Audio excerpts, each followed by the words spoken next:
തൃശൂരിൽ KSRTC bus കണ്ടക്ടർക്കും ഡ്രൈവർക്കും മർദ്ദനം. കാറിലെത്തിയ 4 അംഗ സംഘം ബസ് തടഞ്ഞു നിർത്തി ഇരുവരെയും മർദ്ദിക്കുകയായിരുന്നു. ദേശീയപാതയിൽ പട്ടിക്കാട് വെച്ചായിരുന്നു സംഭവം. വാഹനത്തെ മറികടന്ന് വന്ന് തെളിവറിഞ്ഞു അസഭ്യം പറഞ്ഞു. അപ്പോൾ നമ്മുടെ വണ്ടി യാത്രക്കാരെ ഇറക്കാൻ വേണ്ടി നിർത്തുമ്പോൾ നമ്മുടെ വണ്ടിയെ ക്രോസ് ചെയ്ത് 4-5 പേര് ഇറങ്ങി വന്ന് എൻ്റെ സൈഡ് ഡോർ തുറന്ന് എന്നെ മർദ്ദിക്കുകയായിരുന്നു. അവർ രണ്ട് വണ്ടി എടുത്ത് രക്ഷപ്പെടാൻ ശ്രമിച്ചു. അപ്പോൾ ഇവിടെ വണ്ടി ഒരു ഇടവഴിയിലൂടെ കുടുങ്ങിയത് കൊണ്ട് നമുക്ക് ആ വണ്ടി പിടിക്കാൻ. വിവരങ്ങളുമായി അനീഷ് ആന്റണിയുണ്ട്. അനീഷ്, കെ.എസ്.ആർ.ടി.സി ബസ് കണ്ടക്ടർക്കും ഡ്രൈവർക്കുമാണ് മർദ്ദനമേറ്റിരിക്കുന്നത്. ഈ മുൻവൈരാഗ്യമാണോ അതോ മറ്റെന്തെങ്കിലും തരത്തിലുള്ള കാരണം കൊണ്ടാണോ മർദ്ദിച്ചത്? കൂടുതൽ വിശദാംശങ്ങൾ എങ്ങനെയാണ്?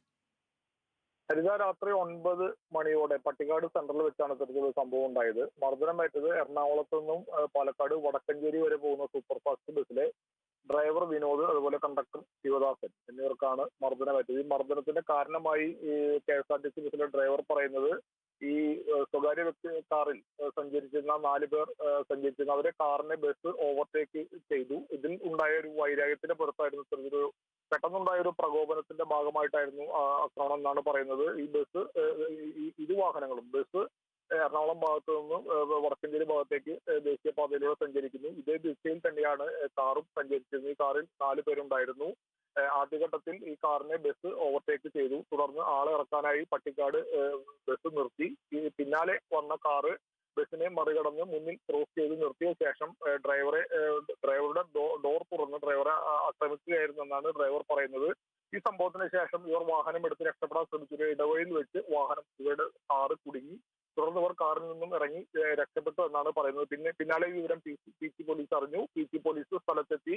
വാണിയമ്പാറയിൽ നിന്നും 4 പേരെ ഇപ്പോൾ പിടികൂടിയിട്ടുണ്ട്. ഈ 4 പേരും ചേലക്കര സ്വദേശികളാണ്. ഇവർ മദ്യപിച്ചിരുന്നതായാണ് പോലീസ് പറയുന്നത്. സംഭവത്തിൽ എന്തായാലും നിലവിൽ കേസ് ഒന്നും പോലീസ് എടുത്തിട്ടില്ല. കാരണം കെ.എസ്.ആർ.ടി.സി ജീവനക്കാരുടെ പരാതി ലഭിച്ചില്ല. കെ.എസ്.ആർ.ടി.സി ജീവനക്കാർ ഈ സംഭവത്തിന് ശേഷം ട്രിപ്പ് ഉള്ളതുകൊണ്ട്, ബസ്സിൽ യാത്രക്കാരുള്ളതുകൊണ്ട് തിരികെ വടക്കഞ്ചേരിയിലേക്ക് യാത്ര തുടരുകയാണ് ഉണ്ടായത്.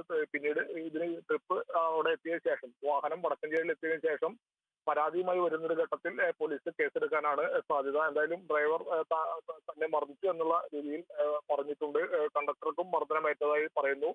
പ്രകോപനം ഒന്നും ഉണ്ടായില്ല. ഇവരെ വാഹനം മറികടന്നതിലുള്ള ഒരു പെട്ടെന്നുണ്ടായ ഒരു പ്രകോപനത്തിന് പുറത്താണ് തിരികെ ഇവർ കാറുമായി ബസ്സിനെ മുന്നിൽ ക്രോസ് ചെയ്ത് നിർത്തിയ ശേഷം ഡ്രൈവറെ മർദ്ദിച്ചതെന്നാണ് ഡ്രൈവർ പറയുന്നത്. എന്തായാലും സംഭവത്തിൽ 4 പേർ ഇപ്പോൾ പി സി പോലീസിന്റെ പിടിയിലായിട്ടുണ്ട്. 4 പേരും ചേലക്കര സ്വദേശികളാണ്. ഞാൻ നേരത്തെ പറഞ്ഞ പോലെ 4 പേരും മദ്യലഹരിയിലായിരുന്നു എന്നാണ് പോലീസ് പറയുന്നത്. ഇതുമായി ബന്ധപ്പെട്ടുള്ള വൈദ്യ പരിശോധനകളൊക്കെ ഇനി നടത്തേണ്ടതുണ്ട്. മാത്രമല്ല കെ.എസ്.ആർ.ടി.സി ജീവനക്കാരുടെ ഭാഗത്തുനിന്ന് രേഖാമൂലമുള്ള പരാതി ലഭിക്കേണ്ടതുണ്ട്. അതിനുശേഷം തുടർ നടപടികൾ എന്തായാലും പി സി പോലീസ് സ്വീകരിക്കും. ഹരിത. ശരി, അനീഷ് ആന്റണിയാണ് വിശദാംശങ്ങൾ നൽകിയത്.